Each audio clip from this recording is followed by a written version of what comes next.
ਜੀ ਤੁਹਾਰਿਆਂ ਨੂੰ ਲੋਹੜੀ ਦੀਆਂ ਮਾਘੀ ਦੀਆਂ ਸਾਰਿਆਂ ਨੂੰ ਬਹੁਤ ਬਹੁਤ ਮੁਬਾਰਕਾਂ ਹੋਣ ਜੀ।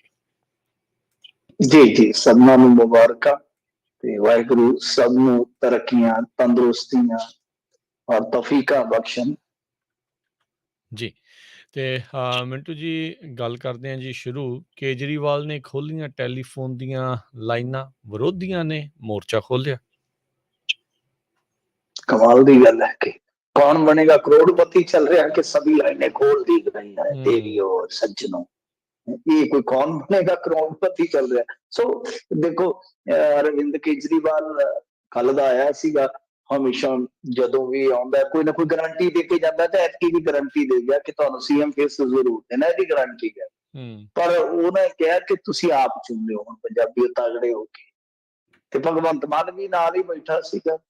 भगवंत मान कहता कि हाँ कोई गल नहीं है, क्योंकि अरविंद केजरीवाल कहता कि मेरी तो देखो पहली पसंद है जी मान ही है, मेरा भरा है। मतलब कि लव यू वाला सिस्टम सी कि बड़ा मेरा इहदे नाल प्यार हुआ, परंतु मान नहीं मनदा। वो कहता कि लोकां तो पुछिए आप।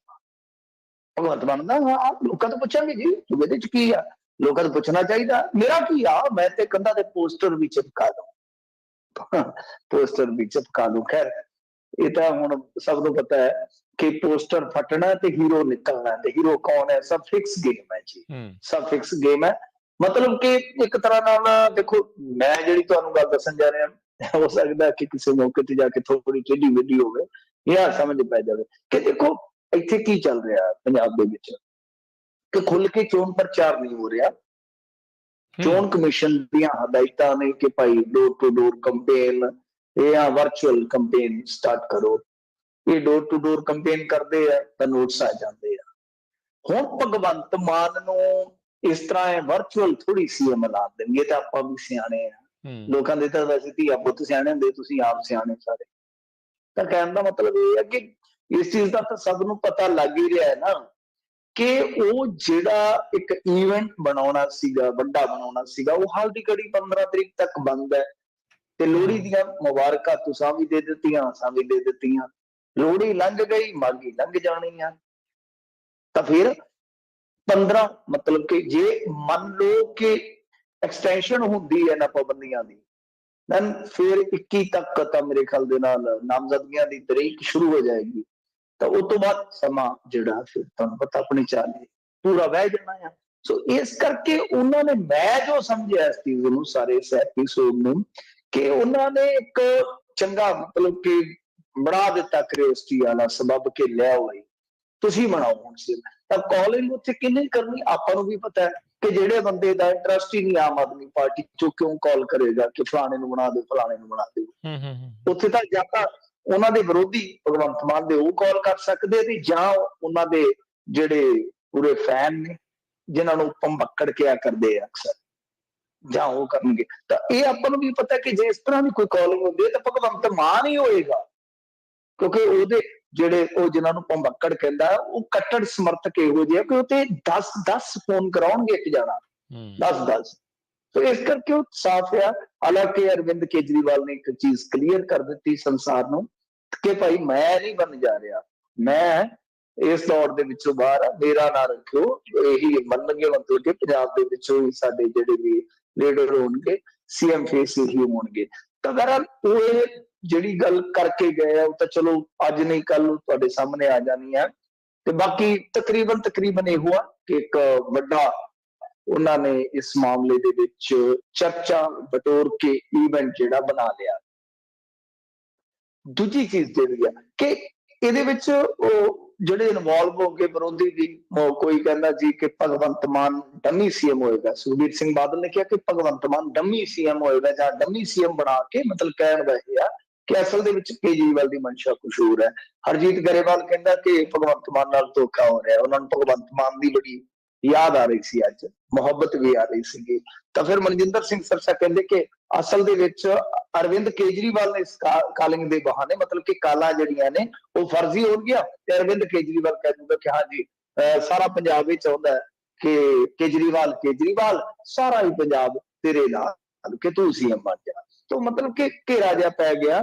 ਪਰ ਮੇਰਾ ਮੰਨਣਾ ਤੇ ਇਹੋ ਆ ਕਿ ਭਗਵੰਤ ਮਾਨ ਹੀ ਇੱਕ ਚਿਹਰਾ ਹੋਏਗਾ, ਸੀਐਮ ਫੇਸ ਹੋਏਗਾ, ਬਾਕੀ ਪਤਾ ਨਹੀਂ ਹੈ। ਪਰ ਇਹ ਜਿਹੜਾ ਐਨ ਮੌਕੇ ਤੇ ਜਿਹੜਾ ਸਭ ਕੁਝ ਹੋਇਆ, ਉਹ ਸ਼ੱਕ ਕਿੱਥੋਂ ਪੈਂਦਾ? ਕਿਉਂਕਿ ਕੱਲ ਦੀ ਪ੍ਰੈਸ ਕਾਨਫਰੰਸ ਤਾਂ ਇਹਨਾਂ ਦੀ ਜਿਹੜੀ ਸੀਗੀ, ਉਹਦੇ 'ਚ ਇਹ ਕਹਿ ਰਹੇ ਸੀਗੇ ਕਿ 21 ਤਰੀਕ ਤੱਕ ਵੇਟ ਕਰੋ। ਤਾਂ ਫਿਰ ਅਚਾਨਕ ਰਾਤੋਂ ਰਾਤ ਕੀ ਬਦਲ ਜਾਂਦਾ ਹੈ, ਰਾਤੋਂ ਰਾਤ ਕੀ ਬਦਲ ਜਾਂਦਾ ਹੈ। ਸੋ ਇਹ ਆਪਾਂ ਨੂੰ ਵੀ ਪਤਾ। ਬਾਕੀ ਪੋਸਟਰ ਲਾਉਣ ਵਾਲੀਆਂ ਗੱਲਾਂ ਜਿਹੜੀਆਂ ਭਗਵੰਤ ਮਾਨ ਕਰ ਰਹੇ ਆ, ਕਿ ਪੋਸਟਰ ਨਹੀਂ ਲਾਉਣਗੇ, ਜੇ ਉਹ ਸੀਐਮ ਫੇਸ ਨਾ ਹੋਏ ਉਡਾਰੀ ਲਾਉਣਗੇ, ਇਹ ਗੱਲ ਪੱਕੀ ਹੈ। ਸੀਐਮ ਫੇਸ ਹੋਣਗੇ ਤਾਂ ਹੀ ਕੰਮ ਚੱਲਣਾ। ਸੋ ਇਹ ਸਾਰਾ ਕੁਝ ਹੋਇਆ ਜੀ। ਵਿਰੋਧੀ ਜਿਹੜੇ ਆ ਉਹ ਅੱਜ ਤੱਤੇ ਸੀਗੇ ਕਿ ਕੀ ਕਰ ਰਹੇ ਆ, ਪਰ ਉਹਨਾਂ ਨੇ, ਮੈਂ ਤੇ ਇਹੀ ਗੱਲ ਕਹੂੰਗਾ ਕਿ ਦਾ ਖੇਡਿਆ, ਇੱਕ ਵੱਡਾ ਦਾ ਖੇਡਿਆ ਕਿ ਇਸ ਮੌਕੇ ਨੂੰ ਉਹਨਾਂ ਨੇ ਹੋਰ ਵੱਡਾ ਕੀਤਾ ਹੈ। ਕਿ ਜੋ ਉਹਨਾਂ ਨੇ ਸੀਐਮ ਫੇਸ, ਸੋਚੋ ਨਾ ਕਿ ਜੇ ਰੈਲੀ ਦੀ ਖੁੱਲ ਹੁੰਦੀ, ਇੱਕ ਵੱਡੀ ਰੈਲੀ ਹੁੰਦੀ, ਮਾਗੀ ਦੀ ਰੈਲੀ ਹੋਈ ਸੀ ਨਾ, ਇਹਨਾਂ ਦੀ ਬੜੀ ਮਸ਼ਹੂਰ ਹੋਈ ਸੀ, ਉਸ ਤੋਂ ਬਾਅਦ ਇਹਨਾਂ ਦੀ ਵੇਵ ਜਿਹੜੀ ਹੈ ਜ਼ੋਰ ਫੜ ਗਈ ਸੀ। ਕਿਸ ਤਰ੍ਹਾਂ ਸੋਚ ਰਹੇ ਸੀਗੇ ਕਿ ਭਗਵੰਤ ਮਾਨ ਨੂੰ ਐਲਾਨਿਆ ਜਾਵੇ ਤਾਂ ਇੱਕ ਵੱਡਾ ਆਯੋਜਨ ਹੋਵੇ। ਹੁਣ ਉਹ ਆਯੋਜਨ ਕੱਚ ਪੱਕ ਹੈ, ਬਹੁਤੇ ਦਿਨ ਪਾ ਨਹੀਂ ਸਕਦੇ। ਇੱਥੋਂ ਤੱਕ ਲੈ ਕੇ ਆਏ ਆ ਕਿ ਭਗਵੰਤ ਮਾਨ ਦਾ ਸੀਐਮ ਫੇਸ ਜਿਹੜਾ ਆ ਉਹ ਨੇੜੇ ਜੇ ਜਾ ਕੇ ਦਿੱਤਾ ਜਾਵੇ। ਹੁਣ ਬਹੁਤਾ ਟਾਈਮ ਨਹੀਂ ਬਚਿਆ, ਹੁਣ ਲਮਕਾ ਨਹੀਂ ਸਕਦੇ। ਅੰਦਰੂਨੀ ਸੋਰਸਸ ਤੇ ਇੱਥੋਂ ਤੱਕ ਦੱਸਦੇ ਕਿ ਭਗਵੰਤ ਮਾਨ ਦਾ ਫੋਟੋ ਸ਼ੂਟ ਹੋ ਚੁੱਕਾ ਹੈ। ਜਿਹੜੀਆਂ ਸੀਐਮ ਫੇਸ ਵਾਲੀਆਂ ਵੀਡੀਓ ਚੱਲਣੀਆਂ ਨੇ ਨਾ, ਉਹ ਸਾਰੀਆਂ ਸ਼ੂਟ ਤੱਕ ਹੋ ਚੁੱਕੀਆਂ। ਮਤਲਬ ਗੁਲਾਬੀ ਪੱਗ ਬੰਨ ਮਿੱਤਰਾ, ਜਿਵੇਂ ਗਾਣਾ ਸੀਗਾ ਨਾ ਰਵਿੰਦਰ ਗਰੇਵਾਲ ਦਾ, ਬੜੇ ਚਿਰ ਤੋਂ ਵੱਡੀ ਕਾਵੇ ਮੈਂ ਰੱਖੀਆਂ ਗੁਲਾਬੀ ਪੱਗ ਬੰਨ ਮਿੱਤਰਾ। ਮਤਲਬ ਕਿ ਪੱਗ ਪੁੱਗ ਵੱਜ ਕੇ ਪੋਚਵੀਂ ਸਭ ਕੁਛ ਹੈ, ਟਨਾ ਟਨਿਆ ਕੰਮ। ਸਭ ਫੋਟੋ ਸ਼ੂਟ ਹੋ ਚੁੱਕੇ ਆ, ਵੀਡੀਓ ਬਣ ਚੁੱਕੀਆਂ। ਤੁਸੀਂ ਦੇਖਿਓ ਧੜਾ ਧੜ ਹੋ ਜਾਣੀ ਹੈ। ਬਸ ਇਹਨਾਂ ਨੇ 1-2 ਦਿਨ ਆ ਜਿਹੜਾ ਕੰਮ ਹੈ ਚਲਾਉਣਾ, ਕਾਲਾ ਵਾਲਾ, ਕੌਣ ਬਣੇਗਾ ਕਰੋੜਪਤੀ ਦੀ ਤਰਜ਼ ਤੇ, ਕਿ ਕੌਣ ਬਣੇਗਾ ਸੀਐਮ ਫੇਸ। ਉਸ ਤੋਂ ਬਾਅਦ ਫਿਰ ਡਿਕਲੇਅਰ ਹੋ ਜਾਏਗਾ ਤੇ ਨਾਲ ਦੀ ਨਾਲ ਸਾਰਾ ਕੁਝ ਹੋ ਜਾਏਗਾ। ਜੋ ਸੋਰਸਸ ਦੱਸਦੇ ਆ ਕਿ ਸਾਰਾ ਕੁਝ ਹੋ ਚੁੱਕਾ ਹੈ ਤੇ ਬਸ ਥੋੜੀ ਖਾਣਾ ਪੂਰਤੀ ਕਰਨੀ। ਕਿ ਰਾਜਨੀਤੀ ਹੈ ਨਾ, ਕਿ ਜਿਵੇਂ ਵੈਸੇ ਵੀ ਜੇ ਤੁਸੀਂ ਦੇਖੋ ਕਿ ਨਰਿੰਦਰ ਮੋਦੀ ਨੇ ਇੱਕ ਨਵੀਂ ਵਾਦੀ ਪਾ ਦਿੱਤੀ ਹੈ, ਆਦਤ ਪਾ ਦਿੱਤੀ ਹੈ ਕਿ ਇੱਥੇ ਮਤਲਬ ਕਿ ਵੱਡਾ ਈਵੈਂਟ ਹੋਵੇ ਤਾਂ ਉਹਨੂੰ ਆਪਾਂ ਵੱਡਾ ਕਹਿੰਦੇ ਹਾਂ। ਇੱਥੇ ਛੋਟੇ ਤੋਂ ਛੋਟੇ ਈਵੈਂਟ ਨੂੰ ਵੀ ਬਹੁਤ ਵੱਡੇ ਸਕੇਲ ਤੇ ਕਰਿਆ ਜਾਂਦਾ ਹੈ। ਤਾਂ ਬਹਰਹਾਲ ਭਗਵੰਤ ਮਾਨ ਦਾ ਮਸਲਾ ਹੈ, ਤਾਂ ਇਸ ਕਰਕੇ ਇਹਨੂੰ ਥੋੜਾ ਜਿਹਾ ਵੱਡਾ ਕੀਤਾ ਗਿਆ।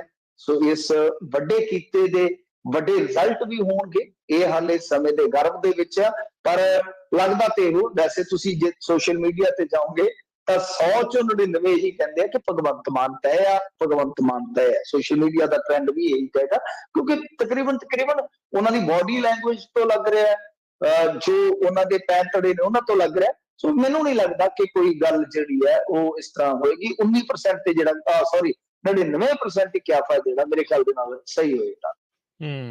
ਜੀ ਜੀ। ਭਗਵੰਤ ਮਾਨ ਨੂੰ ਵੀ ਤੇ ਉਹਦੇ ਸਮਰਥਕਾਂ ਨੂੰ ਤਾਂ ਚਿਰੋਕੀਆਂ ਉਡੀਕਾਂ ਹੈਗੀਆਂ ਵੀ ਕਦੋਂ ਜਿਹੜਾ ਉਹ ਨਾਮ ਐਲਾਨੀਏ ਤੇ ਫਿਰ ਚੌਂਚ ਫੇਰੇ ਜਿਹੜਾ ਉਸਦਾ ਪ੍ਰਚਾਰ ਜਿਹੜਾ ਉਹ ਹੋਵੇ। ਸੋ ਜ਼ਿੰਮੇਵਾਰੀ ਤਾਂ ਚਲੋ ਹਾਲ ਦੀ ਘੜੀ ਜੇ ਦੇਖਿਆ ਜਾਵੇ ਪੰਜਾਬ ਦੀ, ਤਾਂ ਉਹੀ ਬਹੁਤੀ ਜਿਹੜੀ ਉਹ ਸਹੇੜ ਕੇ ਜਿਹੜਾ ਉਹ ਚੱਲਦਾ ਹੈ ਤੇ ਦੇਖੋ ਕੀ ਬਣਦਾ ਹੈ। ਅਗਲੀ ਆਪਾਂ ਮਿੰਟੂ ਜੀ ਜੇ ਗੱਲ ਕਰ ਲਈਏ ਪੰਜਾਬ ਨੂੰ ਲੈ ਕੇ ਕਾਂਗਰਸ ਦੀ ਬੈਠਕ ਦੇ ਵਿੱਚ ਮਹਾਮੰਥਨ ਜਾਰੀ, ਕਿਹੜਾ ਮੱਖਣ ਕੱਢਣਾ ਜੀ ਇਹਨਾਂ ਨੇ? ਨਹੀਂ ਦੇਖੋ, ਮੱਖਣ ਨਹੀਂ ਕੱਢਣਾ, ਇਹਨਾਂ ਨੇ ਚੰਨ ਮੱਖਣ ਕੱਢਣੇ ਆ। ਮੱਖਣਾ ਏਦਾਂ ਕਿ ਜੇ ਟਿਕਟ ਤੇਰੀ ਕੱਟਣਾ ਤਾਂ ਤੂੰ ਆਪਣੇ ਆਪ ਨੂੰ ਇੱਥੇ ਹੀ ਰੱਖਣਾ, ਮਤਲਬ ਕਿ ਉਹ ਮੰਥਨਾ। ਸਮਝ ਗਏ ਨਾ ਹੁਣ ਤੁਸੀਂ? ਮੈਂ ਥੋੜਾ ਜਿਹਾ ਤੁਹਾਨੂੰ ਮਨੋਰੰਜਨ ਥੋੜਾ ਜਿਹਾ ਦੇ ਲਾ ਕੇ ਤੜਕਾ ਦੱਸ ਦਿੰਦਾ। ਸੋ ਮੰਥਨ ਇਸ ਗੱਲ ਨੂੰ ਲੈ ਕੇ ਆ ਕਿ ਟਿਕਟ ਕਿਹਨੂੰ ਦਿੱਤੀ ਜਾਵੇ। 6 ਬੈਠਕਾਂ ਹੋ ਚੁੱਕੀਆਂ, ਸੂਚੀ ਬਣਦੀ ਆ ਫਿਰ ਕਾਂਟਾ ਮਾਰ ਦਿੰਦੇ ਆ। ਜਿਵੇਂ ਕੋਈ ਲੇਖਕ ਲਿਖਦਾ ਹੋਵੇ ਨਾ ਸਕ੍ਰਿਪਟ ਜਾਂ ਕੁਛ ਹੋਰ, ਕੋਈ ਸਾਹਿਤਕ ਬਣ ਗਈ, ਕੋਈ ਗੱਲ ਉੜਦੀ ਆ, ਝਰੀਟ ਲੈਂਦਾ, ਫਿਰ ਕਹਿੰਦਾ ਕਿ ਨਹੀਂ ਗੱਲ ਨਹੀਂ ਬਣੀ। ਉਹ ਆਪ ਹੀ ਕਹੀ ਜਾਂਦਾ, ਆਪ ਉਹਦੀ ਸੰਸਾਰ ਦੀ ਇੱਕ ਆਪਣੀ ਕਹਿ ਲਓ ਕਿ ਨਾ ਉਚਾਈ ਹੁੰਦੀ ਆ, ਉਹਦੀ ਆਪਣੇ ਸੰਸਾਰ ਦੀ ਗੱਲਬਾਤ ਹੁੰਦੀ ਅੰਦਰ ਦੀ, ਕਹਿੰਦਾ ਨਹੀਂ ਗੱਲ ਨਹੀਂ ਬਣੀ, ਫਿਰ ਪਾੜ ਕੇ ਸਿੱਟ ਦਿੰਦਾ, ਫਿਰ ਨਹੀਂ ਗੱਲ ਨਹੀਂ ਬਣੀ। ਸੋ ਕਈ ਵਾਰ ਇੱਕ ਡਾਇਲੌਗ ਤੇ ਵੀ ਜਿਹੜੇ ਨਾ ਸਕ੍ਰਿਪਟ ਰਾਈਟਰ ਜਾਂ ਡਾਇਲੌਗ ਰਾਈਟਰ ਕਈ ਦਿਨ ਕੰਮ ਕਰਦੇ ਰਹਿੰਦੇ ਆ। ਤਾਂ ਉਸੇ ਤਰ੍ਹਾਂ ਇਹਨਾਂ ਦੀ ਵੀ ਗਰਾਰੀ ਇਸੇ ਗੱਲ ਤੇ ਫਸੀ ਪਈ ਹੈ ਕਿ ਇੱਥੋਂ ਆ ਨਾ। ਤਾਂ 6 ਬੈਠਕਾਂ ਇਹਨਾਂ ਦੀਆਂ ਜਿਹੜੀਆਂ ਨੇ ਉਹ ਹੋ ਚੁੱਕੀਆਂ, ਪਰ ਗੱਲ ਨਹੀਂ ਬਣ ਰਹੀ ਤੇ ਨਹੀਂ ਬਣ ਰਹੀ। बहरहाल हुण मीटिंग चल रही सी, देर शाम तक कह लो या देर रात तक, हुण तक कह लो कि संभावना यह है कि अज पहली सूची जिहड़ी आ वो इन्हां दी हो सकती है जारी, पर यह हो सकती आ सवेर नूं कुछ ना कुछ होर पंगा भी हो सकता, क्योंकि मीटिंग च बैठे बंदे बड़े सलग ने, सलग मतलब चंगे तो है ना, भी वो साहू ने लड़ते लुड़ते तो है नहीं, आपस के विच उन्हां दा प्यार बड़ा है, ਉਹਦੇ मतलब कि एक दूजे तो बिना रहिंदे नहीं, कि रात ही मसा घरां च जांदे सौण ते बाकी ते सारा दिन इकट्ठे ही रहिंदे ने, जिवें चन्नी जी ने, रंधावा जी ने, जाखड़ जी ने, वो सारे मतलब कि इकट्ठे ने, ते वो मीटिंग भी इकट्ठी ही कर रहे ने, सो जिन्हां दा आपस दे विच बड़ा प्यार आ, सहचार आ। तां हुण हो की रिहा वा कि इस गल ते जदों मंथन होएगा, चिंतन होएगा, सब तो वड्डी गल यह है कि जिहड़ियां टिकटां कट्टियां जाणियां, क्योंकि कांग्रेस ने एक चीज साफ कर दी है कि असी मतलब कि अपने जिहड़े साडे कुछ मैंबर पार्लीमेंट वो भी लियावांगे, असी कुछ टिकटां बदलांगे, वो साफ है। तकरीबन कहते कि 25-30 जिहड़े सिटिंग MLA आ वो बदले जाणगे, हो सकदा बाहर हो जाण या हो सकदा उन्हां दे हलके बदले जाण, कुछ मंत्री है जिहड़े वो भी रडार ते है, ते इस गल नूं लैके मंथन है, चिंतन आ कि ऐसा ना हो कि पहली सूची करिए तो पहली सूची कसूती हो जाए, पहली चोरी पहला वाह, कि पहली सूची जिहड़ी कुछ इस तरह की होनी चाहिए है कि वो मतलब कि एक तो बड़ा प्रभावकारी अपना असर छे, मतलब कि इदा लगे कि हाँ ये तो जिते ही पे है। सैकेंड के कोई बगावत ना हो, कोई नाराजगी ना हो, कोई बयानबाजी ना हो, इसे करके हुण उस मीटिंग दे विच सारे जुड़े, क्योंकि वर्चुअल मीटिंगां हो रही ने, तुहानूं पता ही अजकल कोविड करके, तो वर्चुअल मीटिंग दे विच फिर टाइम लगता है, ऑनलाइन कुछ गल होर हुंदी है, ऑफलाइन कुछ गल होर हुंदी है।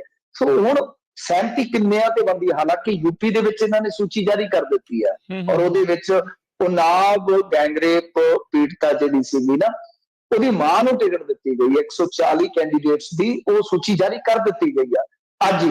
ਇਹਦਾ ਮਤਲਬ ਕਿ ਪੰਜਾਬ ਦੀ ਸੂਚੀ ਵੀ ਆ ਸਕਦੀ ਹੈ, ਪਰ ਹਾਲੇ ਪੰਜਾਬ ਦੀ ਸੂਚੀ ਪੂਰੀ ਨਹੀਂ ਆਏਗੀ, ਜਿਵੇਂ ਉੱਥੇ 140 ਦੀ ਆ ਗਈ, ਆਪਣੀਆਂ ਤਾਂ ਸੀਟਾਂ ਹੀ ਕੁੱਲ 117 ਨੇ, ਤਾਂ ਇਹਦੇ ਵਿੱਚ ਹੋ ਸਕਦਾ ਅੱਧ ਪਚੱਧ ਆਵੇ ਪਹਿਲਾਂ, और वो चेहरे आउण जिद्दां प्रगट सिंह, नवजोत सिद्धू जां ऐसे वैसे, मतलब कि जिहड़े इन्हां दे पक्के चेहरे आ, जिन्हां ते कह लो कि ठोस दावेदारी जिहड़ी किसी दी बरोबर नहीं हैगी, वो कल्ले ही है, ते उन्हां नूं आपां मनदे आ कि विनिंग फेस हो सकदे ने। तां इस करके जिहड़ी सूची है वो अध पचद्दी आ सकदी है, पर गल इह है कि कांग्रेस दे विचों भी कुछ लोग दस रहे आ कि कांग्रेस जिहड़ी है वो 2 वारी टुटणी तय सीगी, एक बारी तो मतलब कि टुट चुकी है अमरिंदर सिंह दे जान करके, और दूसरी बार कांग्रेस टुटन की संभावना इलैक्शन तो बाद, एक इलैक्शन तो पहला टुट भज, एक इलैक्शन तो बाद तय है। क्यों? क्योंकि धड़ेबंदी टिकट वंड दे विच भी नजर आ रही है, और धड़ेबंदी सीएम फेस नूं लैके भी है, ते धड़ेबंदी उस तो बाद भी रही। सो ये बड़ा वड्डा क्याफा लाया जा रहा है कि टुट भज पहला भी होनी सी, वो हो चुकी है, बाद दे विच भी तय है, उदों बाद भी हो सकती है। जी जी वेखो इन्हां दा की बनदा, पर इन्हां दा काटकुलेश 5 साल ਪਹਿਲੋਂ ਵੀ ਇਹੀ ਸੀ, ਅੱਜ ਵੀ ਇਹੀ ਆ, ਤੇ ਜੋ ਜਿੱਦਾਂ ਤੁਸੀਂ ਦੱਸਿਆ ਆ ਵੀ ਭਵਿੱਖ ਦੇ ਵਿੱਚ ਵੀ ਇਹੀ ਕੁਛ ਇਹਨਾਂ ਦਾ ਚੱਲਦਾ ਰਹੂਗਾ। ਅਗਲੀ ਹੁਣ ਕਰ ਲਈਏ ਜੀ ਮਿੰਟੂ ਜੀ ਗੱਲ, ਚੜੂੰਨੀ ਨੇ ਰਾਜੇਵਾਲ ਤੇ ਲਾਏ ਨੇ ਹੁਣ ਗੰਭੀਰ ਇਲਜ਼ਾਮ, ਇਹ ਵੀ ਤਾਰੋ ਤਾਰ ਹੋਣੇ ਸ਼ੁਰੂ ਹੋਏ ਨੇ। हाँ जी, देखो इन्होंने मेरे ख्याल दे नाल जो माड़ा मोटा कुछ हासिल करना ਉਹਦੇ ਤੋਂ भी रह जाना ਗੱਡੀਆਂ, यही है ना कि वो जिवें आंदे हुंदे लखनऊ वाले नवाब रह गए, पहले आप करके गड्डी लंघा ली, लियाकत ही ज्यादा। साडे वालिਆਂ ने गड्डी लंघा ली, ਪਹਿਲਾਂ मैं ਅਸੀਂ ਮੈਂ ਚੋਲ ਜਾਂਦੇ ਹਾਂ, ਸਾਡੀ ਗੱਡੀ ਜਿਹੜੀ ਉਹ ਤਾਂ ਚੁੱਕ ਜਾਂਦੀ ਆ। ਤਾਂ ਬਹਰਹਾਲ ਗੱਲ ਇਹ ਆ ਕਿ ਇਹ ਹੁਣ ਮੈਂ ਵਾਲੀ ਗੱਲ ਆ ਵੀ ਮੈਂ ਵੱਡਾ ਤੇ ਮੈਂ ਜ਼ਿਆਦਾ ਸੀਟ ਲੈ ਲਵਾਂ, ਮੈਂ ਜ਼ਿਆਦਾ ਸੀਟ ਲੈ ਲਵਾਂ। ਪਹਿਲਾਂ ਤੇ ਸੀਟਾਂ ਤੋਂ ਲੜੇ ਆ ਅਰਵਿੰਦ ਕੇਜਰੀਵਾਲ ਤੇ ਰਾਜੇਵਾਲ, ਹੁਣ ਇਹਨਾਂ ਦਾ ਆਪਸ ਦੇ ਵਿੱਚ ਰੇੜਕਾ ਆ। ਗੁਰਨਾਮ ਚੰਦੂਨੀ ਦਾ ਕਹਿਣਾ ਇਹ ਆ ਕਿ ਦੇਖੋ ਸਾਨੂੰ 9 ਸੀਟਾਂ ਦੀ ਪੇਸ਼ਕਸ਼ ਕੀਤੀ ਗਈ ਆ, ਮਤਲਬ ਕਿ ਸੀਟਾਂ ਝੁੱਗੇ ਚੋਂ ਸਾਨੂੰ 9 ਦਿੰਦੇ ਆ, ਤੇ ਉਹ ਕਹਿੰਦੇ ਆ ਕਿ ਜੇ ਤੇ 25 ਸੀਟਾਂ ਸਾਨੂੰ ਵੀਰਵਾਰ ਸ਼ਾਮ ਤੱਕ, ਮਤਲਬ ਕਿ ਅੱਜ ਸ਼ਾਮ ਤੱਕ ਦਾ ਅਲਟੀਮੇਟਮ ਕਹਿ ਲਓ, ਕਿ ਜੇ ਤਾਂ ਇਹ ਦਿੰਦੇ ਆ ਸਾਨੂੰ 25 ਸੀਟਾਂ ਤਾਂ ਠੀਕ ਹੈ, ਨਹੀਂ ਤੇ ਫਿਰ ਸਤਿ ਸ੍ਰੀ ਅਕਾਲ ਆ, ਅਸੀਂ ਆਪਣੀਆਂ ਚੋਣਾਂ ਲੜਾਂਗੇ। ਤਾਂ ਮੰਨ ਲਓ ਜੇ ਹੁਣ ਗੁਰਨਾਮ ਸਿੰਘ ਚੰਦੂਨੀ ਦੇਖ ਲਓ, ਪਹਿਲੀ ਗੱਲ ਤੇ ਇਹ ਹੈ ਕਿ ਹਰਿਆਣੇ ਦੇ ਲੀਡਰ ਆ, ਕਿੱਥੇ ਆ ਕੇ ਇਹਨਾਂ ਨੇ ਟਿੰਡ ਚ ਕੰਨਾ ਫਸਾ ਰੱਖਿਆ। ਚਲੋ ਕੋਈ ਗੱਲ ਨਹੀਂ, ਆਉਣ ਦਿਓ, ਕਿਉਂਕਿ ਇਹ ਵੀ ਸਾਂਝਾ ਕਿਸਾਨ ਮੋਰਚਾ ਦਾ ਇੱਕ ਚਿਹਰਾ ਸਨ, ਕੋਈ ਗੱਲ ਨਹੀਂ ਹੈ। ਪਰ ਇੱਥੇ ਹੁਣ ਇਹਨਾਂ ਦੀ ਆਪਸ ਦੇ ਵਿੱਚ ਹੀ ਤੁਸੀਂ ਵੇਖ ਲਓ ਕਿ ਕੋਈ ਵੀ ਜਿਹੜੀ ਟਿਊਨਿੰਗ ਹੈ ਨਾ, ਸਹੀ ਨਹੀਂ ਬੈਠ ਰਹੀ। ਇਹਨਾਂ ਨੇ ਪਰਸੋਂ ਚੌਥ ਆਖਿਆ ਸੀਗਾ ਕਿ ਅਸੀਂ ਤਾਲਮੇਲ ਵਾਸਤੇ ਇੱਕ ਕਮੇਟੀ ਬਣਾ ਰਹੇ ਹਾਂ, ਕਿ ਜੇ ਤੁਸੀਂ ਇਹ ਦੇਖ ਚੁੱਕੇ ਹੋ ਕਿ ਉੱਥੇ ਸੀਟਾਂ ਦੀ ਵੰਡ ਨੂੰ ਲੈ ਕੇ ਗੱਲ ਨਹੀਂ ਬਣੀ ਤੇ ਅਸੀਂ ਹੁਣ ਬੈਕਫੁੱਟ ਤੇ ਆ ਗਏ ਹਾਂ। ਆਪਸ ਦੇ ਵਿੱਚ ਵੀ ਜੇ ਤੁਸੀਂ ਵੋਟਾਂ ਆਪਣੀਆਂ ਕੱਟਣੀਆਂ ਸਟਾਰਟ ਕਰ ਦਿੱਤੀਆਂ, ਕਿਉਂਕਿ ਗੁਰਨਾਮ ਸਿੰਘ ਚੜੂਨੀ ਦਾ ਕੀ ਹੈ, ਉਹਨੇ ਇਹ ਕਹਿਣਾ ਕਿ ਨਾ ਖੇਡਾਂ ਤੇ ਨਾ ਖੇਡਣ ਦੇਵੋ। 117 ਦੇ ਬਰੋਬਰ ਜੇ ਉਹਨੇ 117 ਬੰਦੇ ਲੱਭ ਕੇ ਜੱਗ ਚੋਂ, ਵੈਸੇ ਤੇ ਔਖਾ ਕੰਮ ਆ, 117 ਦੇ 117 ਹੋਰ ਲੱਭ ਲੈ ਜਾਣ ਕਿਸਾਨ ਮੋਰਚੇ, ਚਲੋ ਆਪਾਂ ਸਾਂਝਾ ਹੀ ਗਿਣ ਲੈਂਦੇ ਆ, ਤੇ ਉਹਦੀਆਂ ਦੋ ਆਪਾਂ ਸਿਆਸੀ ਤਨਜ਼ੀਮਾਂ ਅੱਗੋਂ ਮੰਨ ਕੇ ਚੱਲਦੇ ਆ, ਤਾਂ 117 ਦੇ ਬਰੋਬਰ 117 ਉਹਨਾਂ ਨੇ ਠੱਲ ਦਿੱਤੇ। ਤੇ ਜਿਹੜੀ ਮੰਨ ਲਓ ਕਿਤੇ ਟੱਕਰ ਬਣਨੀ ਵੀ ਹੈ, ਫਿਰ ਕੀ ਬਣਨੀ ਹੈ, ਕੀ ਬਣਨੀ, ਕਾਟ ਦੀ ਕਾਟ ਹੋ ਜਾਏਗੀ। ਸੋ ਇਹ ਪਤਾ ਨਹੀਂ ਹੁਣ ਕੀ ਸੋਚ ਕੇ ਚੱਲ ਰਹੇ ਆ। ਇਹਨਾਂ ਦਾ ਵੈਸੇ ਪਹਿਲਾਂ ਹੀ ਤੈਅ ਸੀਗਾ, ਕਹਿੰਦੇ ਹੁੰਦੇ ਸੀਗੇ ਕਿ ਜਿਵੇਂ ਹੀ ਇਹ ਦਿੱਲੀ ਤੋਂ ਵਾਪਸ ਮੁੜਨਗੇ ਤਾਂ ਇਹ ਬਹੁਤ ਜਲਦੀ ਬਿਖਰ ਜਾਣਗੇ। ਬਹੁਤ ਜਲਦੀ ਹੋਇਆ ਵੀ ਹੈ। ਆਪਾਂ ਤੇ ਉਹ ਖਬਰਾਂ ਵੀ ਕੀਤੀਆਂ ਨੇ ਕਿ ਟੋਲ ਪਲਾਜ਼ੇ ਤੇ ਦੋ ਜਥੇਬੰਦੀਆਂ ਦੇ ਕਾਰਕੁਨ ਲੀਡਰ ਛਿੱਤਰੋ ਛਿੱਤਰੀ ਹੋ ਗਏ ਤੇ ਇੱਕ ਦੂਜੇ ਦੀਆਂ ਪੱਗਾਂ ਲਾ ਦਿੱਤੀਆਂ, ਔਰ ਇਹੀ ਨਹੀਂ, ਮੁੜ ਕੇ ਠਾਣਿਓਂ ਕਠਾਣੇ ਹੋਏ, ਇੱਕ ਦੂਜੇ ਨੂੰ ਫੜਾਉਣ ਵਾਸਤੇ ਧਰਨੇ ਲਾਏ। ਆ ਹੁਣ ਜੇ ਆਪਾਂ ਨਰਿੰਦਰ ਮੋਦੀ ਵਾਲੇ ਮਸਲੇ ਤੇ ਵੀ ਦੇਖੀਏ ਤਾਂ ਉੱਥੇ ਵੀ ਇੱਕ ਤਰ੍ਹਾਂ ਨਾਲ ਕਹਿ ਲਓ ਕਿ ਇਹਨਾਂ ਚ ਦੁਵਿਧਾ ਜੀ ਨਜ਼ਰ ਆਈ। ਕੁਛ ਜਥੇਬੰਦੀਆਂ ਕੁਛ ਕਹਿ ਰਹੀਆਂ ਸੀ, ਕੁਛ ਹੋਰ ਕਹਿ ਰਹੀਆਂ ਸੀਗੀਆਂ। ਤਾਂ ਕਹਿਣ ਦਾ ਮਤਲਬ ਇਹ ਹੈ ਕਿ ਹੁਣ ਜੇ ਰਾਜਨੀਤਿਕ ਪਲੇਟਫਾਰਮ ਤੇ ਆ ਕੇ ਵੀ ਇਸ ਤਰ੍ਹਾਂ ਹੁੰਦਾ ਹੈ ਤਾਂ ਮੇਰੇ ਖਿਆਲ ਦੇ ਨਾਲ ਇਹ ਇਹਨਾਂ ਦਾ ਹੀ ਨੁਕਸਾਨ ਹੈ, ਕਿਸੇ ਦਾ ਨੁਕਸਾਨ ਨਹੀਂ ਕਰਨਗੇ, ਇਹਨਾਂ ਦਾ ਹੀ ਨੁਕਸਾਨ ਹੋਣਾ ਹੈ। ਤਾਂ ਹੁਣ ਰਾਜੇਵਾਲ ਕਲੀਅਰ ਕਰਨ ਕਿ ਹਾਂ ਭਾਈ ਤੁਸੀਂ ਉਹਨਾਂ ਨੂੰ ਨਾਂ ਦੇ ਰਹੇ ਹੋ, ਤੁਸੀਂ ਆਪ ਹੀ ਜਿਹੜਾ ਕਹਿੰਦੇ ਹੋ ਖੁਲਾਸਾ ਕਰਦੇ ਹੋ ਤੇ ਸਾਨੂੰ ਉਹ ਸੀਟਾਂ ਕੁਛ ਨਹੀਂ ਸੀ ਦੇ ਰਹੇ ਜੀ, ਮਤਲਬ ਕਿ ਥੋੜੀਆਂ ਬਹੁਤੀਆਂ ਦੇ ਰਹੇ ਸੀ, 10 ਕਹਿ ਰਹੇ ਸੀ ਤਾਂ ਅਸੀਂ ਆ ਗਏ। ਤਾਂ ਹੁਣ ਜੇ ਤੁਸੀਂ ਕਿਸੇ ਨੂੰ ਨਾਲ ਰੱਖਣਾ ਤਾਂ ਤੁਸੀਂ ਉਹਨੂੰ ਬਿਲਕੁਲ ਹੀ ਥੋੜੀਆਂ ਦੇ ਰਹੇ ਹੋ। ਔਰ ਗੱਲ ਤੇ ਇਹ ਹੈ ਕਿ ਉਹਨਾਂ ਨੇ ਵੀ ਤਾਂ ਕਿਸਾਨ ਆਗੂ ਠੱਲਣੇ ਹੋਣੇ ਆ, ਜਦ ਫਿਰ ਤੁਹਾਨੂੰ ਇਹ ਧੁੜਕੂ ਹੈ ਕਿ ਉਹ ਪਤਾ ਨਹੀਂ ਟਿਕਟ ਕਿਹਨੂੰ ਦੇ ਦੇਣਗੇ। ਇਸ ਕਰਕੇ ਕਿ ਸਮਝ ਤੋਂ ਬਾਹਰ ਹੈ ਕੀ ਅੰਦਰ ਦੀ ਰਾਜਨੀਤੀ ਆ। ਬਾਕੀ ਰਾਜੇਵਾਲ ਆਮ ਆਦਮੀ ਪਾਰਟੀ ਤੇ ਵਰ ਰਹੇ ਆ, RSS ਤੇ ਪੋਸਟ ਵੀ ਪਾਇਆ ਉਹਨਾਂ ਨੇ, ਕਾਫੀ ਵੱਡੇ ਉਹ ਮਤਲਬ ਕਿ ਬਿਆਨ ਦੱਸ ਰਹੇ ਆ। ਪਰ ਜਿਹੜੀ ਹੇਠਲੇ ਪੱਧਰ ਤੇ ਤਿਆਰੀ ਹੈ ਉਹ ਤਿਆਰੀ ਕੁਛ ਇਸ ਤਰੀਕੇ ਦੀ ਹੈ ਕਿ ਹਾਲੇ ਤੱਕ ਕੋਈ ਚੋਣ ਨਿਸ਼ਾਨ ਦਾ ਪਤਾ ਨਹੀਂ ਹੈ, ਕੋਈ ਰਜਿਸਟ੍ਰੇਸ਼ਨ ਦਾ ਪਤਾ ਨਹੀਂ ਹੈ, ਕੋਈ ਫਾਈਨਲ ਲਿਸਟ ਦਾ ਪਤਾ ਨਹੀਂ ਹੈ ਕਿ 117 ਦੇ 117 ਕੈਂਡੀਡੇਟ ਜਿਹੜੇ ਆ ਉਹ ਕਦੋਂ ਤੱਕ ਹੋ ਜਾਣਗੇ। ਸੋ ਹਾਲੇ ਕਹਿ ਲਓ ਕਿ ਜਿੱਦਾਂ ਮਤਲਬ ਵਿਆਹ ਰੱਖਿਆ ਹੋਵੇ ਨਾ ਕਿਸੇ ਘਰ ਦੇ ਵਿੱਚ, ਤੇ ਵਿਆਹ ਤੋਂ ਪਹਿਲਾਂ ਅੱਧੀ ਰਾਤ ਤੱਕ ਇਹ ਨਾ ਪਤਾ ਹੋਵੇ ਕਿ ਤੰਬੂ ਕਿੱਥੋਂ ਚੱਕਣਾ ਤੇ ਕਨਾਤ ਕਿੱਥੋਂ ਚੱਕਣੀ ਹੈ, ਦੇਗਾਂ ਕਿੱਥੋਂ ਲਿਆਉਣੀਆਂ ਤੇ ਗੱਡੀਆਂ ਬਰਾਤ ਵਾਲੀਆਂ ਕਿੱਥੋਂ ਕਰਨੀਆਂ ਨੇ। ਆਹ ਹਾਲ ਹੈ ਹਾਲ ਦੀ ਘੜੀ। ਤਾਂ ਕੁਛ ਵੀ ਹੋ ਸਕਦਾ ਕਿ ਦੇਖੋ ਕੱਲ ਆਪਾਂ ਗੱਲ ਕੀਤੀ ਸੀਗੀ, ਇਹਨਾਂ ਨੇ ਜਿਹੜੀ ਸੂਚੀ ਜਾਰੀ ਕੀਤੀ ਤਾਂ ਮੈਂ ਤੁਹਾਨੂੰ ਕਿਹਾ ਸੀਗਾ ਕਿ ਦੇਖੋ 2 ਥਾਵਾਂ ਤੇ ਟੱਕਰ ਬਣਦੀ ਨਜ਼ਰ ਆ ਰਹੀ ਜਾਂ 2-4 ਹੋਰ ਥਾਵਾਂ ਤੇ ਬਣੇਗੀ, ਮਤਲਬ ਕਿ ਗਾਂ ਜਿਵੇਂ ਜਾਣਗੇ। ਪਰ ਜਿੱਥੇ ਜਿੱਥੇ ਬਣਦੀ ਹੈ ਜੇ ਉੱਥੇ ਆ ਕੇ ਆਪਸ ਦੇ ਵਿੱਚ ਸ਼ਰੀਕੇਬਾਜ਼ੀ ਕੱਢਣ ਲੱਗ ਪਏ, ਤੁਹਾਨੂੰ ਪਤਾ ਹੀ ਇਹਨਾਂ ਦੀ ਸ਼ਰੀਕੇਬਾਜ਼ੀ ਕਿਸ ਤਰ੍ਹਾਂ ਦੀ ਹੁੰਦੀ ਹੈ, ਫਿਰ ਤਾਂ ਗੱਲ ਬਣੀ ਆ। ਅੱਜ ਵੈਸੇ ਰਾਘਵ ਚੱਡਾ ਨੇ ਵੀ ਬਿਆਨ ਦਿੱਤਾ ਸੰਯੁਕਤ ਸਮਾਜ ਮੋਰਚਾ ਡੋਰਟ ਕਿ ਇਹ ਭਾਰਤੀ ਜਨਤਾ ਪਾਰਟੀ ਨਾਲ ਰਲੇ ਹੋਣ ਦਾ ਯੋਗ ਕਹਿ ਰਹੇ ਨੇ ਅਪ੍ਰਤੱਖ ਰੂਪ ਦੇ ਵਿੱਚ ਕਿ ਦੇਖੋ ਜੀ ਭਾਰਤੀ ਜਨਤਾ ਪਾਰਟੀ ਜਾਂ ਕਹਿ ਲਓ ਕਿ ਚੋਣ ਕਮਿਸ਼ਨ ਦਾ ਹਵਾਲਾ ਦੇ ਰਹੇ ਸਨ ਸ਼ਾਇਦ ਕਿ ਇਹਨਾਂ ਦੀ ਰਜਿਸਟ੍ਰੇਸ਼ਨ ਵਾਸਤੇ ਨਿਯਮ ਪਾਸ ਕੀਤੇ ਜਾ ਰਹੇ ਆ। ਮਤਲਬ ਕਹਿਣ ਦਾ ਇਹੀ ਹੈ ਇਹਨਾਂ ਨੂੰ ਆਮ ਆਦਮੀ ਪਾਰਟੀ ਨੂੰ ਹਰਾਉਣ ਵਾਸਤੇ ਕਿ ਮੋਰਚੇ ਦੀ ਰਜਿਸਟ੍ਰੇਸ਼ਨ ਲਈ ਨਿਯਮਾਂ ਦੀ ਵੀ ਕਿਤੇ ਨਾ ਕਿਤੇ ਅਣਦੇਖੀ ਕੀਤੀ ਜਾ ਰਹੀ ਹੈ। ਤਾਂ ਕਾਫੀ ਕੁਛ ਹੈ। ਹੁਣ ਵੈਸੇ ਮੈਂ ਪੁਸ਼ਟੀ ਨਹੀਂ ਕਰਦਾ, ਸੋਸ਼ਲ ਮੀਡੀਆ ਤੇ ਤਾਂ ਇੱਕ ਇਹ ਵੀ ਸਟੇਟਮੈਂਟ ਰਹੀ ਹੈ ਜਿਹਦੇ ਵਿੱਚ ਰਾਘਵ ਚੱਡਾ ਵੱਲੋਂ ਦਾਅਵਾ ਕੀਤਾ ਜਾ ਰਿਹਾ ਕਿ ਸਾਡੀ ਸਰਕਾਰ ਆਉਣ ਤੇ ਜੋ ਸਾਨੂੰ ਬਦਨਾਮ ਕਰਦੇ ਆ ਅਸੀਂ ਉਹਨਾਂ ਨੂੰ ਦੇਖਾਂਗੇ। ਇੱਕ ਤਰ੍ਹਾਂ ਨਾਲ ਕਹਿ ਲਓ ਕਿ ਧਮਕੀ ਭਰਿਆ ਲਹਿਜ਼ਾ ਵੀ ਦਿਖਾ ਰਹੇ ਆ। ਮੇਰੇ ਖਿਆਲ ਦੇ ਨਾਲ ਰਾਘਵ ਚੱਡਾ ਇਸ ਤਰ੍ਹਾਂ ਦੀ ਗੱਲ ਪਹਿਲੀ ਗੱਲ ਤਾਂ ਮੰਨਣ ਚ ਨਹੀਂ ਆਉਂਦਾ ਕਿ ਪੜ੍ਹੇ ਲਿਖੇ ਨੌਜਵਾਨ ਆਗੂ ਇਸ ਤਰ੍ਹਾਂ ਦੀ ਗੱਲ ਕਰਨਗੇ। ਜੇ ਇਸ ਤਰ੍ਹਾਂ ਦੀ ਗੱਲ ਕਰ ਰਹੇ ਆ ਤਾਂ ਮੇਰੇ ਖਿਆਲ ਦੇ ਨਾਲ ਉਹ ਉਸੇ ਰਾਹ ਤੇ ਤੁਰ ਪਏ ਜਿਸ ਰਾਹ ਤੇ ਪਾਠਕ ਤੇ ਸੰਜੇ ਸਿੰਘ ਤੁਰੇ ਸਨ, ਕਿਉਂਕਿ ਪੰਜਾਬੀਆਂ ਨੇ ਮੁੜ ਕੇ ਤੁਹਾਨੂੰ ਪਤਾ ਹੀ ਹੈ ਕਿ ਉਹ ਪਾਣੀ ਪੀਣ ਤੋਂ ਗੱਲ ਨਹੀਂ ਛੱਡਣਾ ਰਿਜ਼ਲਟ ਵਾਲੇ ਦਿਨ ਕਿ ਅੱਜ ਨਾਲ ਪਾਣੀ ਲਓ। ਸੋ ਇਹੋ ਜਿਹੀਆਂ ਗੱਲਾਂ ਚੱਲ ਰਹੀਆਂ ਨੇ ਕਿ ਦੇਖੋ ਹੁਣ ਅੱਗੇ ਕੀ ਬਣਦਾ। ਜੀ, ਜੀ। ਪਿਛਲੇ ਦੀ ਜੋ ਇਹਨਾਂ ਨੇ ਕੀਤਾ ਕਿਤੇ ਉਹੀ ਕੰਮ ਹੁਣ ਚੱਡਾ ਹੋਣੀ ਨਾ ਜਿਹੜਾ ਕਰ ਜਾਣ ਵੀ ਆਮ ਆਦਮੀ ਪਾਰਟੀ ਦੇ ਦੇਖੋ ਪੈਰ ਲੱਗਦੇ ਕਿ ਨਹੀਂ। ਭਾਜਪਾ ਵੱਲੋਂ ਚੋਣ ਲੜਨ ਵਾਲਿਆਂ ਦੇ ਵਿੱਚ ਉਤਸ਼ਾਹ ਹੀ ਬਹੁਤ ਆ, ਨਵੇਂ ਭਰਤੀ ਵੀ ਬੜੇ ਹੋਏ ਆ ਤੇ ਉਤਸ਼ਾਹ ਵੀ ਪੂਰਾ ਹੈ। ਹਾਂਜੀ ਹਾਂਜੀ, ਆਹ ਕੀ ਮਜੀਠੀਏ ਦੇ ਚੇਲੇ ਤੇ ਕੀ ਪੰਥਕ ਲੀਡਰ ਸਾਰੇ ਤੁਰੇ ਜਾਂਦੇ ਆ। ਦਿਲਚਸਪ ਹੈ ਕਿਉਂਕਿ ਦੇਖੋ ਟਿਕਟਾਂ ਦੀ ਵੰਡ ਇਸ ਵੇਲੇ ਵੱਡਾ ਰੌਲਾ ਹੈ ਪਾਰਟੀਆਂ ਦੇ ਵਿੱਚ। ਔਰ ਜਦੋਂ ਇਹ ਕੰਮ ਜਿਹੜਾ ਸਮਾਪਤ ਹੋ ਜਾਏਗਾ ਫਿਰ ਅਗਲਾ ਸ਼ੁਰੂ ਹੋ ਜਾਏਗਾ, ਫਿਰ ਅਗਲਾ ਸ਼ੁਰੂ ਹੋ ਜਾਏਗਾ। ਇਸ ਤਰ੍ਹਾਂ ਪੜਾਅ ਦਰ ਪੜਾਅ ਇਲੈਕਸ਼ਨ ਦੇ ਵਿੱਚ ਅੱਗੇ ਵਧਿਆ ਜਾਂਦਾ। ਤਾਂ ਬਹਰਹਾਲ ਜੋ ਸੁਣ ਦੇ ਵਿੱਚ ਆ ਰਿਹਾ, ਵੈਸੇ ਤੁਹਾਨੂੰ ਹੈਰਾਨਗੀ ਹੋਏਗੀ ਕਿ ਕਿਸੇ ਵੇਲੇ ਆਪਾਂ ਕਿਸੇ ਮੌਕੇ ਤੇ ਗੱਲ ਕਰਿਆ ਕਰਦੇ ਸਾਂ ਕਿ ਇਹਨਾਂ ਨੂੰ ਯਾਰ 117 ਬੰਦੇ ਲੱਭ ਜਾਣਗੇ ਭਾਜਪਾ ਵਾਲਿਆਂ ਨੂੰ। ਬੜਾ ਹੈਰਾਨੀਜਨਕ ਸਵਾਲ ਸੀਗਾ ਨਾ। ਤਾਂ ਬਹਰਹਾਲ ਹੁਣ ਜੋ ਸੁਣ ਦੇ ਵਿੱਚ ਆ ਰਿਹਾ ਵਾ, ਵੈਸੇ ਕਿਉਂਕਿ ਆਫੀਸ਼ੀਅਲੀ ਤੁਹਾਨੂੰ ਪਤਾ ਛੇਤੀ ਕੀਤੇ ਆ ਡਾਟਾ ਮੁਹੱਈਆ ਨਹੀਂ ਕਰਵਾਉਂਦੇ, ਪਰ ਇਹ ਆਪ ਹੀ ਪੁਸ਼ਟੀ ਕਰ ਰਿਹਾ ਕਿ 117 ਵਿਧਾਨ ਸਭਾ ਸੀਟਾਂ ਤੇ ਭਾਜਪਾ ਦੇ ਇਹ 4000 ਤੋਂ ਵੱਧ ਲੋਕਾਂ ਨੇ ਟਿਕਟ ਅਪਲਾਈ ਕੀਤੀ ਹੈ। ਪੀਟੀ ਚ ਬੰਦ ਹੈ ਸਾਰਾ ਕੁਛ, ਪਰ ਕਹਿੰਦੇ ਆ ਕਿ 4000 ਤੋਂ ਵੱਧ। ਔਰ ਇਹ ਗਿਣਤੀ ਜਿਹੜੀ ਆ ਤਕਰੀਬਨ ਕਹਿ ਲਓ ਕਿ 420 ਹੈ, 420। ਤਾਂ ਇਹ ਜ਼ਿਆਦਾਤਰ ਜਿਹੜੀਆਂ ਅਰਜ਼ੀਆਂ ਨੇ ਉਹ ਆਈਆਂ ਨੇ ਹਿੰਦੂ ਪੱਟੀ ਦੁਆਬਾ ਏਰੀਆ ਜਾਂ ਕਹ ਲਓ ਜਲੰਧਰ, ਲੁਧਿਆਣਾ, ਅੰਮ੍ਰਿਤਸਰ, ਪਟਿਆਲਾ, ਹੁਸ਼ਿਆਰਪੁਰ, ਪਠਾਨਕੋਟ, ਮੋਹਾਲੀ ਏਰੀਆ ਜਿਹੜਾ ਇੱਥੋਂ।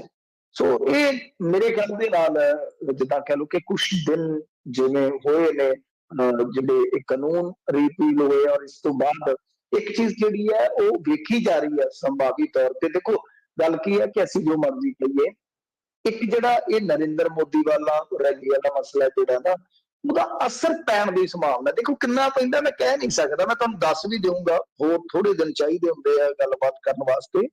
ਪਰ ਜਿਹੜੇ ਇਹ ਭਾਰਤੀ ਜਨਤਾ ਪਾਰਟੀ ਵਾਲੇ ਜਾਂ ਲੀਡਰ ਆ, ਇਹ ਸਾਡੇ ਤੋਂ ਗਾਂਹ ਦਾ ਸੋਚਦੇ ਆ।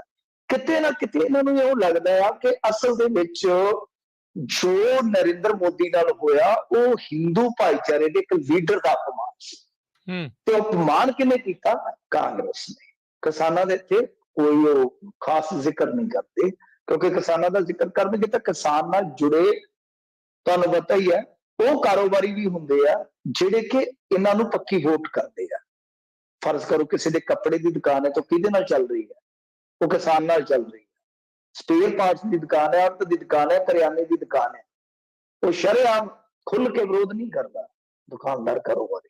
ਸੋ ਇਸ ਕਰਕੇ ਜੇ ਉਹ ਖੁੱਲ ਕੇ ਕਹਿਣਗੇ ਕਿ ਵਿਰੋਧ ਕਰ ਜਾਂ ਅਸੀਂ ਵਿਰੋਧ ਕਰੀਏ ਤਾਂ ਫਿਰ ਉਹ ਜਿਹੜਾ ਵੋਟਰ ਹੈ ਉਹ ਡਰਦਾ ਹੈ, ਦੂਰ ਹੁੰਦਾ ਕਿਤੇ ਨਾ ਕਿਤੇ।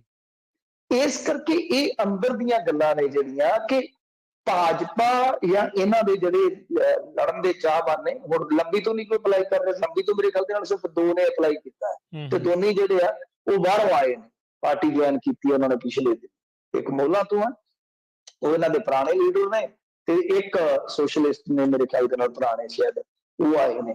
ਤਾਂ 2 ਨੇ ਕੀਤਾ। ਮਤਲਬ ਕਿ ਜਿੱਥੇ ਰਿਸਕ ਜ਼ਿਆਦਾ ਉੱਥੇ ਬਹੁਤ ਘੱਟ ਅਰਜ਼ੀਆਂ, ਤਾਂ ਜਿੱਥੇ ਜਿੱਤਣ ਦੀ ਸੰਭਾਵਨਾ ਜ਼ਿਆਦਾ ਉੱਥੇ ਇੱਕ ਥਾਂ ਤੇ ਕਹਿ ਲਓ ਕਿ 100 ਵੀ ਹੋਊਗੀ। ਫਿਰ ਗੱਲ ਇਹ ਆ ਕਿ ਅਸਲ ਚ ਕਹਾਣੀ ਜਿਹੜੀ ਮੈਂ ਜਿਵੇਂ ਤੁਹਾਨੂੰ ਦੱਸ ਰਿਹਾ ਕਿ ਇਹਨਾਂ ਨੂੰ ਇਉਂ ਲੱਗਦਾ ਆ ਕਿ ਕਾਂਗਰਸ ਦਾ ਇਸ ਮਾਮਲੇ ਦੇ ਵਿੱਚ ਕਿਤੇ ਨਾ ਕਿਤੇ ਪੱਲਾ ਜਿਹੜਾ ਉਹ ਕਮਜ਼ੋਰ ਰਹੇਗਾ, ਕਿ ਉਹਨੂੰ ਘੱਟ ਵੋਟਾਂ ਪੱਲੇ ਚ ਪੈਣਗੀਆਂ। ਵੋਟ ਜਿਹੜੀ ਸ਼ਹਿਰੀ ਵੋਟ ਆ ਜਾਂ ਹਿੰਦੂ ਭਾਈਚਾਰੇ ਦੀ ਵੋਟ ਆ, ਉਹ ਆਮ ਆਦਮੀ ਪਾਰਟੀ ਨੂੰ ਤੇ ਜਾ ਸਕਦੀ ਹੈ ਥੋੜੀ ਜਾਂ ਬਹੁਤੀ, ਪਰ ਕਿਉਂਕਿ ਨਰਿੰਦਰ ਮੋਦੀ ਦਾ ਅਪਮਾਨ ਕੀਤਾ ਕਾਂਗਰਸ ਨੇ ਜਾਂ ਹਿੰਦੂ ਲੀਡਰ ਦਾ ਅਪਮਾਨ ਕੀਤਾ, ਸੋ ਇਸ ਕਰਕੇ ਇੱਕ ਸੰਭਾਵਨਾ ਬਣਦੀ ਹੈ ਕਿ ਪਠਾਨਕੋਟ ਹੋਇਆ ਜਾਂ ਮਾਝੇ ਦੀਆਂ ਕੁਝ ਸੀਟਾਂ ਹੋਈਆਂ, ਫਿਰੋਜ਼ਪੁਰ ਤੱਕ ਇਹ ਅਸਰ ਹੈ ਕਿ ਉਹ ਸੀਟਾਂ ਜਿਹੜੀਆਂ ਬਹੁਤ ਆਸਾਨੀ ਦੇ ਨਾਲ ਭਾਜਪਾ ਕਰ ਸਕਦੀ ਹੈ। ਤਾਂ ਜਿੱਥੇ ਜਿੱਥੇ ਜਿੱਤ ਦੀ ਸੰਭਾਵਨਾ ਜ਼ਿਆਦਾ ਹੈ ਉੱਥੇ ਉੱਥੇ ਅਰਜ਼ੀਆਂ ਦੀ ਗਿਣਤੀ ਵੀ ਜ਼ਿਆਦਾ ਹੈ। ਜੀ ਜੀ ਬਿਲਕੁਲ। ਅਗਲੀ ਗੱਲ ਕਰੀਏ, ਢੀਂਡਸਾ ਨੂੰ ਵੀ ਕਹਿੰਦੇ ਚੋਣ ਨਿਸ਼ਾਨ ਮਿਲ ਗਿਆ ਜੀ। ਹਾਂਜੀ, ਚੋਣ ਨਿਸ਼ਾਨ ਮਿਲਿਆ। ਟੈਲੀਫੋਨ ਜਿਹਦੇ ਤੇ ਇਹਨਾਂ ਨੇ ਪਹਿਲਾਂ ਅਮਿਤ ਸ਼ਾਹ ਨਾਲ ਗੱਲਬਾਤ ਕੀਤੀ ਸੀ, ਉਸ ਤੋਂ ਬਾਅਦ ਪਦਮ ਵਿਭੂਸ਼ਣ ਮਿਲਿਆ, ਉਸ ਤੋਂ ਬਾਅਦ ਫਿਰ ਟੈਲੀਫੋਨ ਕੀਤਾ ਕਿ ਇਹਨਾਂ ਨੂੰ ਗੱਠਜੋੜ ਦਾ ਸੱਦਾ ਮਿਲਿਆ, ਉਸ ਤੋਂ ਬਾਅਦ ਫਿਰ ਟੈਲੀਫੋਨ ਕੀਤਾ ਤੇ ਹੁਣ ਇਹਨਾਂ ਨੂੰ ਮਿਲਿਆ ਸੀਟਾਂ ਮਿਲ ਜਾਣੀਆਂ ਨੇ। ਤਾਂ ਟੈਲੀਫੋਨ ਬਹੁਤ ਵਧੀਆ ਚੋਣ ਨਿਸ਼ਾਨ ਮਿਲਿਆ ਜੀ। ਟੈਲੀਫੋਨ ਜਿਹੜਾ ਮਰਜ਼ੀ ਮਿਲਾ ਲਓ, ਜਿਹਨੂੰ ਮਤਲਬ ਕਿ ਲੱਗਦਾ ਕਿ ਮੈਨੂੰ ਟਿਕਟ ਨਹੀਂ ਮਿਲਣੀ, ਮਿਲਾਓ ਟੈਲੀਫੋਨ ਢੀਂਡਸਾ ਸਾਹਿਬ ਨੂੰ। ਜਾਓ ਭਾਜਪਾ ਚ। ਜਿਹਨੂੰ ਇਉਂ ਲੱਗਦਾ ਆ ਕਿ ਭਾਈ ਮੈਨੂੰ ਕੋਈ ਜਾਣਦਾ ਨਹੀਂ, ਸੋਸ਼ਲ ਮੀਡੀਆ ਤੇ ਮੈਂ ਮਸ਼ਹੂਰ ਹੋ ਜਾਊਂਗਾ, ਮਿਲਾਓ ਟੈਲੀਫੋਨ, ਜਾਓ ਭਾਜਪਾ ਚ। ਜਿਹਨੂੰ ਇਉਂ ਲੱਗਦਾ ਹੈ ਕਿ ਪੰਥ ਦੀ ਸੇਵਾ, ਜਿਵੇਂ ਸਰਚਾਨ ਸਿੰਘ ਹੋਰਾਂ ਨੇ ਸੋਚਿਆ, ਅੱਜ ਤਾਂ ਵੈਸੇ ਇੱਕ ਇੰਟਰਵਿਊ ਦਾ ਸਿਰਲੇਖ ਬੜਾ ਜ਼ਬਰਦਸਤ ਸੀ ਕਿ ਨਾਗਪੁਰ ਤੇ ਹੁਣ ਮਹਿਤਾ ਚੌਕ ਰਲ ਕੇ ਕਰਨਗੇ ਪੰਥਕ ਮੁੱਦਿਆਂ ਦਾ ਹੱਲ। ਬਹੁਤ ਵਧੀਆ ਕੰਬੀਨੇਸ਼ਨ ਦਿਖ ਰਿਹਾ ਹੈ। ਤਾਂ ਕਹਿਣ ਦਾ ਭਾਵ ਇਹ ਹੈ ਕਿ ਇਸ ਤਰ੍ਹਾਂ ਜਿਹਨੂੰ ਲੱਗਦਾ ਹੈ ਕਿ ਮੈਂ ਪੰਥ ਦੀ ਵਧੀਆ ਸੇਵਾ ਕਰ ਸਕਦਾ, ਉਹ ਵੀ ਟੈਲੀਫੋਨ ਮਿਲਾ ਸਕਦਾ। ਢੀਂਡਸਾ ਸਾਹਿਬ ਪੰਥਕ ਹੀ ਹਨ, ਸੋ ਬਹੁਤ ਵਧੀਆ ਚਲੋ ਨਿਸ਼ਾਨ ਮਿਲਿਆ ਇਹਨਾਂ ਨੂੰ। ਇੱਕ ਨੂੰ ਖਿੱਦੋ ਖੁੰਡੀ ਮਿਲ ਗਈ ਆ, ਖਿੱਦੋ ਖੁੰਡੀ ਮਿਲ ਗਈ ਆ, ਇੱਕ ਨੂੰ ਮਿਲ ਗਿਆ ਟੈਲੀਫੋਨ। ਤਾਂ ਹੁਣ ਦੇਖੋ ਅੱਗੇ ਕੀ ਹਾਈ ਹੈਲੋ ਹੁੰਦੀ ਆ। ਸੋ ਚੋਣ ਨਿਸ਼ਾਨ ਵੀ ਜ਼ਬਰਦਸਤ ਮਿਲ ਰਹੇ ਨੇ। ਬਾਕੀ ਬਈ ਢੀਂਡਸਾ ਸਾਹਿਬ ਗਏ ਸੀਗੇ ਅਮਿਤ ਸ਼ਾਹ ਕੋਲ, ਉਹ ਵੀ ਸੁਣ ਲਓ ਕੀ ਕਹਿੰਦੇ ਆ ਕਿ ਮੈਂ ਬੰਦੀ ਸਿੰਘਾਂ ਦੀ ਰਿਹਾਈ ਦਾ ਮੁੱਦਾ ਚੁੱਕਿਆ ਵਾ, ਮੁੱਦਾ ਚੁੱਕਿਆ, ਇਹ ਗੱਲਬਾਤ ਚੱਲ ਰਹੀ ਆ, ਕਿਸਾਨਾਂ ਵਾਸਤੇ ਪੈਕੇਜ ਮੰਗ ਰਹੇ ਆ।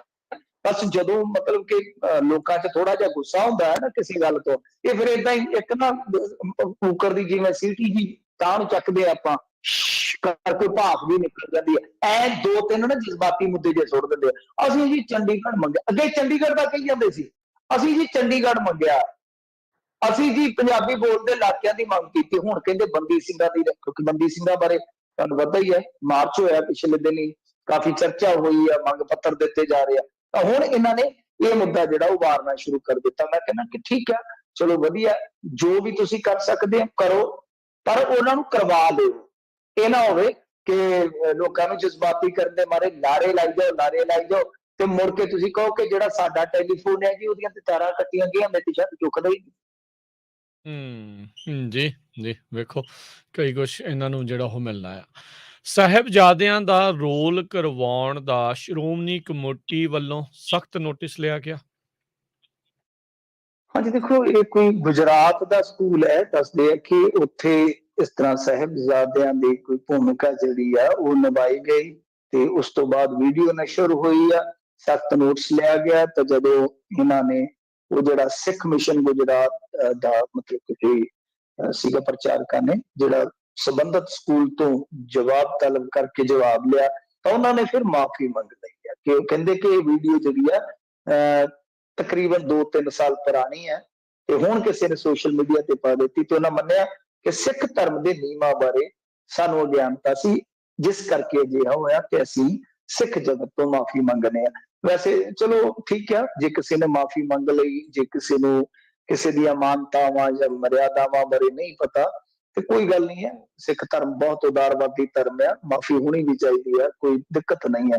ਪਰ ਮੇਰੇ ਖਿਆਲ ਦੇ ਨਾਲ ਐਸਜੀਪੀਸੀ ਨੂੰ ਇੱਕ ਗੱਲ ਦਾ ਸਬਕ ਵੀ ਸਿੱਖਣਾ ਚਾਹੀਦਾ ਹੈ ਕਿ ਠੀਕ ਆ, ਅਸੀਂ ਤੇ ਸਮਝਦੇ ਹਾਂ ਕਿ ਜੋ ਇਹਨਾਂ ਨੇ ਬਾਲ ਵੀਰ ਦਿਵਸ ਦਾ ਕਿਹਾ, ਤਾਂ ਉਹਦੇ ਵਿੱਚ 2-3 ਚੀਜ਼ਾਂ ਹੈਗੀਆਂ ਨੇ ਰਾਜਨੀਤਿਕ ਤੌਰ ਤੇ, ਕਿ ਇੱਕ ਤਾਂ ਨਹਿਰੂ ਦੇ ਨਾਲੋਂ ਬਾਲ ਦਿਹਾੜਾ ਤੋੜਿਆ ਜਾਵੇ, ਸੈਕੰਡ ਹੈ ਕਿ ਮੁਸਲਮਾਨਾਂ ਦਾ ਤੇ ਸਿੱਖਾਂ ਦਾ ਉਹ ਇੱਕ ਜਿਹੜਾ ਹੈ ਇਤਿਹਾਸਕ ਆਪਣਾ ਜੋ ਅਤੀਤ ਦੇ ਵਿੱਚ, ਉਹਨੂੰ ਫੇਰ ਤੋਂ ਨਵੇਂ ਸਿਰੇ ਤੋਂ ਇੱਥੇ ਅੱਗੇ ਤੋਰਿਆ ਜਾਵੇ, ਜਾਂ ਇਹ ਹੈ ਕਿ ਸਿੱਖਾਂ ਦੀਆਂ ਵੋਟਾਂ ਹਾਸਲ ਕੀਤੀਆਂ ਜਾਣ। ਇਹ ਚੀਜ਼ਾਂ ਹੁੰਦੀਆਂ ਨੇ ਰਾਜਨੀਤੀ, ਇਹ ਸੁਭਾਵੀ ਤੌਰ ਤੇ ਹੁੰਦੀਆਂ ਨੇ। ਪਰ ਚਲੋ ਜੋ ਮਰਜ਼ੀ ਆ, ਅਸੀਂ ਅੱਛਾ ਕਹਿੰਦੇ ਹਾਂ, ਇਨ ਦੀ ਐਂਡ ਅੱਛਾ ਕਹਿੰਦੇ ਆ। ਪਰ ਜਿਹੜਾ ਆ ਤੁਸੀਂ ਝਗੜਾ ਪਾਇਆ ਨਾਂ ਨੂੰ ਲੈ ਕੇ, ਇਹਨੂੰ ਹੱਲ ਕਰਵਾ ਕੇ ਤਾਂ ਸਕੂਲੀ ਅਕਾਦਮਿਕ ਢਾਂਚੇ ਦੇ ਵਿੱਚ ਇਹ ਇਤਿਹਾਸ ਪੜ੍ਹਾਇਆ ਜਾਵੇ, ਤਾਂ ਮੇਰੇ ਖਿਆਲ ਦੇ ਨਾਲ ਬਹੁਤ ਹੱਦ ਤੱਕ ਜਿਹੜਾ ਇੰਡੀਆ ਦਾ ਨਾਗਰਿਕ ਹੈ ਉਹ ਘੱਟੋ ਘੱਟ ਇਸ ਲਾਸਾਨੀ ਸ਼ਹਾਦਤ ਤੋਂ ਜਾਣੂ ਤੇ ਹੋਵੇ। ਇਹ ਮੌਕਾ ਤਾਂ ਸੰਭੋ। ਇਹ ਜੇ ਤੁਸੀਂ ਮੰਨਦੇ ਹੋ ਕਿ ਹਾਂ ਬਈ ਆਪਾਂ ਵੀ ਕਹਿ ਰਹੇ ਹਾਂ ਤੇ ਯਾਰ ਉਦਾਰਵਾਦੀ ਹੈ ਸਿੱਖ ਧਰਮ, ਠੀਕ ਹੈ, ਅਣਜਾਣਤਾ ਦੇ ਵਿੱਚ ਜੇ ਕਿਸੇ ਨੇ ਕਰ ਲਈ ਭੁੱਲੋ, ਮਾਫੀ ਮੰਗਦਾ, ਖਿਮਾ ਯਾਚਨਾ ਕਰਦਾ, ਤੇ ਕੋਈ ਗੱਲ ਨਹੀਂ, ਕਰ ਦਿਓ, ਸਾਰੇ ਆਪਾਂ ਇਸ ਤਰ੍ਹਾਂ ਕਹਿੰਦੇ ਆ ਨਾ। ਪਰ ਗੱਲ ਇਹ ਆ ਕਿ ਵਾਰ-ਵਾਰ ਨਾ ਦੁਹਰਾਇਆ ਜਾਵੇ ਔਰ ਇਸ ਮੌਕੇ ਦਾ ਫਾਇਦਾ ਉਠਾਇਆ ਜਾਵੇ, ਤਾਂ ਇਹ ਇਤਿਹਾਸ ਜਿਹੜਾ ਹੈ ਨਾ ਉਹ ਅੱਗੇ ਜ਼ਰੂਰ ਜਾਣਾ ਚਾਹੀਦਾ ਵੱਖ-ਵੱਖ ਭਾਸ਼ਾਵਾਂ ਦੇ ਜ਼ਰੀਏ। ਤਾਂ ਮੇਰੇ ਖਿਆਲ ਦੇ ਨਾਲ ਇਹ ਬਿਹਤਰ ਹੋਏਗਾ, ਇਹ ਬਹੁਤ ਜ਼ਰੂਰੀ ਹੈ, ਕਿਉਂਕਿ ਤੁਸੀਂ ਤੇ ਜੋ ਕਰਨਾ ਸੀ ਕਰ ਲਿਆ। ਜੀ ਜੀ, ਤੇ ਮਿੰਟੂ ਜੀ ਸ਼ੁਕਰੀਆ, ਮਿਹਰਬਾਨੀ, ਮਿਲਦੇ ਹਾਂ ਜੀ ਕੱਲ ਨੂੰ ਫਿਰ। ਧੰਨਵਾਦ ਜੀ, ਸਤਿ ਸ਼੍ਰੀ ਅਕਾਲ। ਸਤਿ ਸ੍ਰੀ ਅਕਾਲ। ਸੋ ਇੱਥੇ ਪ੍ਰੋਗਰਾਮ ਦੀ ਸਮਾਪਤੀ, ਅਗਲੀ ਵਾਰ ਤੱਕ ਲਈ ਇਜਾਜ਼ਤ। ਮੇਰੇ ਵੱਲੋਂ ਵੀ ਸਭ ਨੂੰ ਪਿਆਰ ਭਰੀ ਸਤਿ ਸ਼੍ਰੀ ਅਕਾਲ। ਸੁਣਦੇ ਰਹੋ ਪੰਜਾਬੀ ਰੇਡੀਓ USA।